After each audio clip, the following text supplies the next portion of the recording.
आगे हमारे पास है न्यूक्लियर केमिस्ट्री। तो न्यूक्लियर केमिस्ट्री क्या होता है कि the branch of chemistry that deals with the radio activity, nuclear processes और प्रॉपर्टीज़, यानी कि ऐसी केमिस्ट्री की ब्रांच जिसके अंदर हम किसी भी चीज़ की रेडियो एक्टिविटी यानी कि वो रेडिएशन कैसे इमिट करता है उसको स्टडी करते हैं। उसके बाद न्यूक्लियर प्रोसेसेस को स्टडी करते हैं कि न्यूक्लियर प्रोसेसेस कैसे हो रहे हैं और उनकी हम फर्दर प्रॉपर्टीज़ को हम किस में स्टडी करते हैं, न्यूक्लियर केमिस्ट्री के अंदर।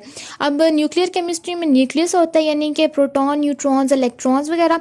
रेडियो एक्टिविटी होता है कि एक एटम हाईली अनस्टेबल है, कि अगर एटम अनस्टेबल है तो वो अपनी बॉडी में से कॉन्टीन्यूसली क्या करेगा, रेडिएशंस को इमिट करना शुरू कर देगा। इसमें हमारे पास अगर एग्जांपल देखें तो हमारे पास यूरेनियम की एग्जांपल है, और ये यूरेनियम क्या करता है, कॉन्टीन्यूसली अपनी बॉडी से रेडिएशंस को इमिट कर लेते हैं। फर्दर दिस इन रेडिएशंस को हम क्या करते हैं, डिफरेंट फील्ड्स में यूज़ करते हैं।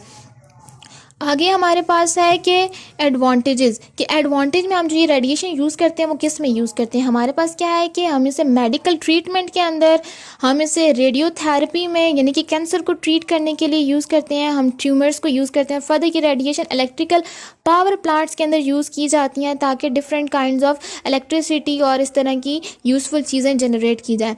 आगे हमारे पास है कि इन्वायरमेंटल केमिस्ट्री। अब इन्वायरमेंटल केमिस्ट्री क्या होती है, in which we study about component of the environment, जिसमें हम क्या करते हैं, किसी भी इन्वायरमेंट के कंपोनेंट को स्टडी करते हैं। और उसके बाद and the effect of human activities on environment, और ह्यूमन की एक्टिविटीज़ जो कि इन्वायरमेंट पे हो रही हैं, जो ह्यूमन एक्टिविटीज़ परफॉर्म कर रहे हैं, उनका क्या इफेक्ट होता है।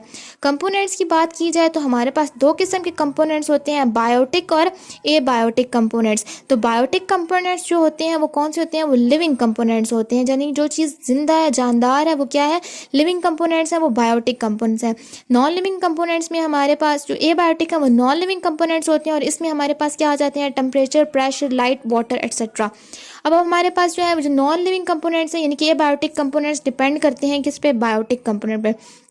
आगे इफ़ेक्ट्स की बात की जाए तो जो ह्यूमन इफ़ेक्ट कॉज कर रही हैं वो वाटर पोल्यूशन कॉज कर रही हैं, एयर पोल्यूशन हो रही है, ग्लोबल वार्मिंग हो रही है। वाटर पोल्यूशन, इंडस्ट्रीज़ में different kind of water use होता है, वो इन्वायरमेंट वो प्रॉपर्ली डिस्चार्ज नहीं किया जाता, तो क्या करते हैं कि वो दरियाओं में, पानी के अंदर वो पानी के अंदर मिक्स कर दी जाता है गंदा पोल्यूटेड वाटर, जिसकी वजह से क्या होता है कि वो हार्मफुल इफेक्ट्स होते हैं। इसी तरह एयर पोल्यूशन भी कॉज हो रही है, कि एयर पोल्यूशन में क्या होता है कि गाड़ियों का धुआं, इसी तरह रेफ्रिजरेटर, एयर कंडीशनर यूज़ हो रहे हैं, तो ये क्या कर रहे हैं कि different kinds of chemical release कर रहे हैं, जिसकी वजह से एयर के अंदर पोल्यूशन कॉज हो रही है। और ग्लोबल वार्मिंग का ये इफेक्ट है, जैसे जैसे एयर पोल्यूशन हो रही है तो हमारी क्या हो रहा है कि अर्थ का टेम्परेचर बढ़ रहा है, तो अर्थ की टेम्परेचर बढ़ने से हमारे आइस, ग्लेशियर, ये सारी चीज़ें मेल्ट हो रही हैं।